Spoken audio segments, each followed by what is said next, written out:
Hi guys! Birthday ngayon ng pamangkin ko, no? Since na birthday niya ngayon, kakain tayo ng cake. Eto guys, eto yung cake na lagi-lagi namin in-order, no? Sa Quezon City. Napakasarap po nitong cake na to. Hindi siya ganun katamis, hindi rin siya matabang, tamang-tama lang yung lasa.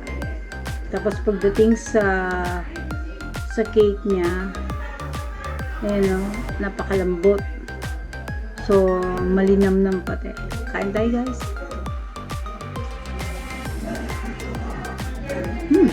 Top.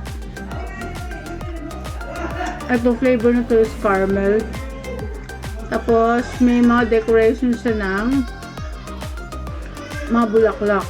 I think itong bulaklak na to is made of buttercream. Yan guys. Yan, sarap.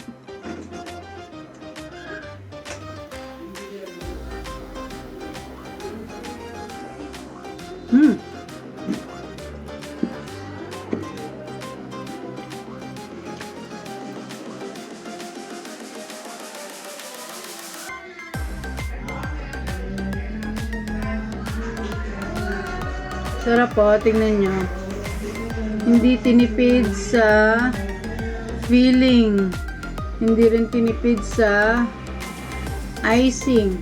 Ito nga pala guys, no, since na from Quezon City itong cake na to, pag gina-order po namin sa online is pasabay.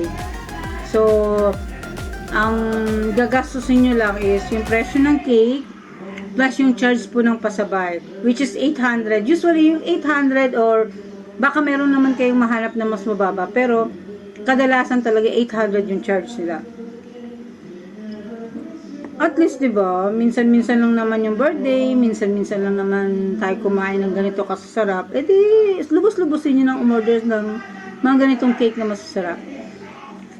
Then try natin, guys, no. Siguro maghahanap din ako ng ibang cake na masasarap pero mura lang and worth it siya orderin kahit malayo. Then, feedbackan ko kayo kung saan. Pero ito so far guys, masarap talaga. So far. Ilang taon na kaming, pag may birthday, hindi nawawala itong cake na to. Sa Quezon City lang po ito. Ayan. Caramel cake.